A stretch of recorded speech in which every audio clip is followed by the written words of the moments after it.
First of all ಮಚ್ಚ, ಹುಡುಗಿ ಒಂದು 24 ಏಜ್ ಕ್ರಾಸ್ ಆದ್ಲಂದ್ರೆ ಮುಗೀತು. ಫ್ರೈಡೇ ನೈಟ್ ಡಿಪಾರ್ಚರ್, ಮಂಡೇ ವಾಪಸ್. Home side issues. Hey you guys, ಹೆಂಗದಿರಿ ಎಲ್ರು? I hope you all are doing great. Welcome back to my channel. Recent ಆಗಿ ನಾನು ಇನ್ಸ್ಟಾಗ್ರಾಮ್ನಾಗ ಆಸ್ಕ್ ಮಿ ಎನಿಥಿಂಗ್ ಅಂತ ಹೇಳಿ ಹಾಕಿದ್ದೆ. ಅಲ್ಲಿ ನೀವು ಕೇಳಿರೋ ಕ್ವಶನ್ಸ್ನ ಯೂಟ್ಯೂಬ್ ವಿಡಿಯೋನಾಗ ಆನ್ಸರ್ ಮಾಡ್ತೀನಿ ಅಂತ ಹೇಳಿದ್ದೆ. So I am here today. ಸುಮಾರು ಕ್ವೆಶನ್ಸ್ ಬಂದಿದ್ವು, ಅದ್ರನಾಗ ನಾ ಯಾವ್ದಾವ್ದು ಆನ್ಸರ್ ಮಾಡ್ಬೋದು ಅದನ್ನ ಪಿಕ್ ಮಾಡೇನಿ. So let's begin. So guys, ನನ್ನ ಹತ್ರ ಒಂದು ಮೊಬೈಲ್ ಇರೋದು, ಅದನ್ನ ಶೂಟ್ ಮಾಡಕ್ಕೆ ಇಲ್ಲಿ ಇಟ್ಟೇನಿ. ಕ್ವಶನ್ಸ್ನೆಲ್ಲ ಸ್ಕ್ರೀನ್ಶಾಟ್ ಹೊಡೆದು ಲ್ಯಾಪ್ಟಾಪ್ನಾಗ ಶೇರ್ ಮಾಡಿ ಅದನ್ನಿಲ್ಲಿ ಇಟ್ಕೊಂಡೇನಿ. ಓಕೆ, ಈಗ ಶುರು ಮಾಡೋಣ. First one is this: tell everyone how to set travelling mindset, job, leaves, planning expenses and home side issues. ಏನು ಅರ್ಥವೇ ಆಗ್ತಿಲ್ವೇ ಈ ಕೇಸು? ನೀವು ಎಷ್ಟು ಇಂಟ್ರೆಸ್ಟೆಡ್ ಆಗಿದ್ದೀರಿ ಟ್ರಾವೆಲ್ ಮಾಡಕ್ಕೆ, ಅದ್ರ ಬೇಸಿಸ್ ಮೇಲೆ ನೀವು ಲೀವ್ಸ್ ಪ್ಲಾನ್ ಮಾಡೇ ಮಾಡ್ತೀರಿ. ಸೊ ನಂದು ಎಕ್ಸಾಂಪಲ್ ಕೊಡ್ತೇನೆ. ನಾನು ಬೇಸಿಕಲಿ ವೀಕೆಂಡ್ಸ್ನಾಗ ಟ್ರಾವೆಲ್ ಮಾಡೋದು. ಫ್ರೈಡೇ ನೈಟ್ ಡಿಪಾರ್ಚರು, ಮಂಡೇ ವಾಪಸ್. ನಾ ಹಿಂಗೆ ಪ್ಲಾನ್ ಮಾಡ್ತಿರ್ತೀನಿ. ನಾ ಆ್ಯಕ್ಚುಲಿ ಲೀವ್ಸ್ ತೊಗೊಳೋದು ಭಾಳ ಕಮ್ಮಿ. ಆ್ಯಂಡ್ ಯಾವಾಗಾರ ನಾನು ಲೀವ್ ತೊಗೊಂಡೇನಿ ಅಂತಂದ್ರೆ ಅದು ರೆಸ್ಟ್ ಡೇ ಆಗಿರ್ತೈತಿ. ಬಟ್ ಲಾಂಗ್ ಏನಾರು ಎಲ್ಲರೂ ಹೊಂಟೇನಿ ಅಂತಂದ್ರೆ, ಲೈಕ್ ಇಂಟರ್ನ್ಯಾಷನಲ್ ಟ್ರಿಪ್ಪು ಅಥವಾ ದೂರ ಎಲ್ಲರೂ ಹೊಂಟೇನಿ ಅಂತಂದ್ರೆ I will plan it accordingly. 1 month before plan ಮಾಡಿಬಿಡ್ತೇನೆ. Home side issues, I am so sorry, ನಂಗೆ ಹೆಂಗೆ ಸಜೆಸ್ಟ್ ಮಾಡ್ಬೇಕು ಗೊತ್ತಿಲ್ಲ. ಬಿಕಾಸ್ ನಮ್ಮ ಮನೆಗಂತೂ ನಮ್ಮ ಮಮ್ಮಿ ಆರಾಮ್ ನಂಗೆ ಕಳ್ಸಿಕೊಡ್ತಾರೆ. ಎಫರ್ಟ್ಸ್ ಹಾಕ್ಬೇಕು, ಭಾಳ ಅಂದ್ರೆ ಭಾಳ ಎಫರ್ಟ್ಸ್ ಹಾಕ್ಬೇಕು ಪೇರೆಂಟ್ಸ್ನ ಒಪ್ಸ್ಬೇಕಂದ್ರೆ. That's it. And also sometimes unplanned trips are the best. So ಸುಮ್ ಬ್ಯಾಗ್ ಪ್ಯಾಕ್ ಮಾಡ್ಕೊರಿ, ಹೊಂಟು ಬಿಡ್ರಿ. ನೆಕ್ಸ್ಟ್ ಕ್ವೆಶನ್ ಇಸ್ ದಿಸ್: ಯಾವಾಗ ಮದುವೆ ಆಗ್ತೀಯಾ ಹೇಳು. ಇದಂತೂ ನಂಗೆ ಭಾಳ ಜನ ಕೇಳತ್ತಾರ. ಹುಡುಗಿ ಒಂದು 24 ಏಜ್ ಕ್ರಾಸ್ ಆದ್ಲಂದ್ರೆ ಮುಗೀತು.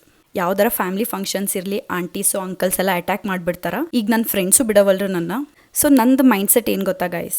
Marriages are made in heaven. ಇದೆಲ್ಲ ಕಲ್ಪನೆಲೇ ಇರಲಿ, ಆ ಕಲ್ಪನೆಲಿ ಇದ್ದಷ್ಟು ಮಜಾ. ನಾನು ಅದನ್ನ ಭಾಳ ನಂಬ್ತೀನಿ. ಇನ್ನೂ ಮದುವೆ ಆಗಬೇಕು ಅನ್ನೋ ಹುಡುಗ ನನ್ನ ಲೈಫಿಗೆ ಬಂದಿಲ್ಲ. ಬಂದ್ರೆ ಮಾತ್ರ ಪಕ್ಕ ಮದುವೆ ಆಗ್ತೀನಿ. ಐ ಆಮ್ ನಾಟ್ ಲೈಕ್ ಈಗ ಮದುವೆ ಆಗಬೇಕು, ನೆಕ್ಸ್ಟ್ ಇಯರ್ ಮದುವೆ ಆಗಬೇಕು, ಆ ಥರ ನಾನೇನು ಪ್ಲಾನ್ ಮಾಡಿಲ್ಲ ಇನ್ನು. ಇವನ correct, he is the one ಅಂತ ಫೀಲ್ ಆಗಿದ ತಕ್ಷಣ ದ್ಯಾಟ್ಸ್ ಇಟ್. ನೆಕ್ಸ್ಟ್ ಕ್ವೆಶನ್: ನೀವು ಪಕ್ಕ ಉತ್ತರ ಕರ್ನಾಟಕ ಏನ್ರಿ ನೀವು? ಕಂಟೆಂಟ್ ಮಾತ್ರ ನೆಕ್ಸ್ಟ್ ಲೆವೆಲ್, ಬೆಂಕಿ ಇರ್ತೈತಿ. First of all thank you so much. ನಂಗೆ ಭಾಳ ಅಂದ್ರೆ ಭಾಳ ಖುಷಿ ಆಯ್ತು. ಇವ್ರು ಉತ್ತರ ಕರ್ನಾಟಕದವ್ರು ಹೌದೋ ಅಲ್ವೋ ನಂಗೆ ಗೊತ್ತಿಲ್ಲ, ಬಟ್ ಹಿ ಟ್ರೈಡ್ ಟಾಕಿಂಗ್ ಇನ್ ಆ ಸ್ಲ್ಯಾಂಗ್. ಭಾಳ ಕ್ಯೂಟ್ ಅನಿಸ್ತು. ಸೊ ಎಸ್, ನಾನು ಪ್ರಾಪರ್ ಉತ್ತರ ಕರ್ನಾಟಕ ಹುಡುಗಿ. ನಾನು ಹುಟ್ಟಿ ಬೆಳೆದಿದ್ದು ಎಲ್ಲ ಹಾನಗಲ್ ತಾಲೂಕ್, ಹಾವೇರಿ ಡಿಸ್ಟಿಕ್ನಾಗ. ಅದಾದ್ಮೇಲೆ ಡ್ಯೂ ಟು ಫ್ಯಾಮಿಲಿ ರೀಸನ್ಸ್ ನಾವು ಬಂದು ಮಂಡ್ಯದಾಗ ಸೆಟ್ಲ್ ಆಗೇವಿ. Yeah, I hope I answered your question. When are you treating us for new job? ಇದು ನನ್ನ ಕಲ್ಲಿಗೆ ಹಾಕಿರೋದು. ಫಸ್ಟ್ ಆಫ್ ಆಲ್ ಮಚ್ಚ, ನನಗೆ ಗೊತ್ತು ಚಕ್ರವ್ಯೂಹದಲ್ಲಿ ನನ್ನನ್ನು ಸಿಗಾಕಿಸ್ತಾರೆ. ನಿಂದು ಟ್ರೀಟ್ ಇನ್ನೂ ಬಾಕಿ ಐತಿ. You got the job first, ನಿಂದಾದ್ಮೇಲೆ ನಂಗೆ ಸಿಕ್ಕೈತಿ. ಸೊ ಫಸ್ಟ್ ನೀ ಕೊಡ್ಸು, ಆಮೇಲೆ ನಾ ಕೊಡಿಸ್ತೀನಿ. ಮುಗೀತು ಅಷ್ಟೇ. Last question is this: give life suggestions.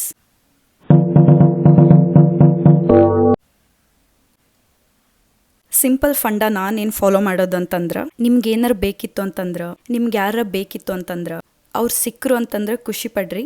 ಅವ್ರು ಸಿಗ್ಲಿಲ್ಲ ಅಂತಂದ್ರೆ ಸುಮ್ ಬಿಟ್ಕೊಟ್ಬಿಡ್ರಿ. That's it. Simple. Over think ಮಾಡೋದ್ರಿಂದ, ಓವರ್ ಎಕ್ಸ್ಪ್ಲೇನ್ ಮಾಡೋದ್ರಿಂದ, ಓವರ್ ಆ್ಯಕ್ಟ್ ಮಾಡೋದ್ರಿಂದ ಏನೂ ಸಿಗಲ್ಲ. ಬೇಸ್ಡ್ ಆನ್ ಮೈ ಎಕ್ಸ್ಪೀರಿಯನ್ಸಸ್ ಇದನ್ನ ಫಾಲೋ ಮಾಡಾತೀನಿ. ಖುಷಿಯಾಗಿರ್ರಿ, ಖುಷಿಯಾಗಿರಕ್ಕೆ ಬಿಡ್ರಿ. And that's it for this video guys. ಈ ವಿಡಿಯೋ ನಿಮ್ಗೆ ಇಷ್ಟ ಆಗಿದ್ರೆ ಲೈಕ್ ಮಾಡಿರಿ, ಕಾಮೆಂಟ್ ಮಾಡಿರಿ, share with your friends and subscribe ಮಾಡಿರಿ. Thanks for supporting. Bye bye.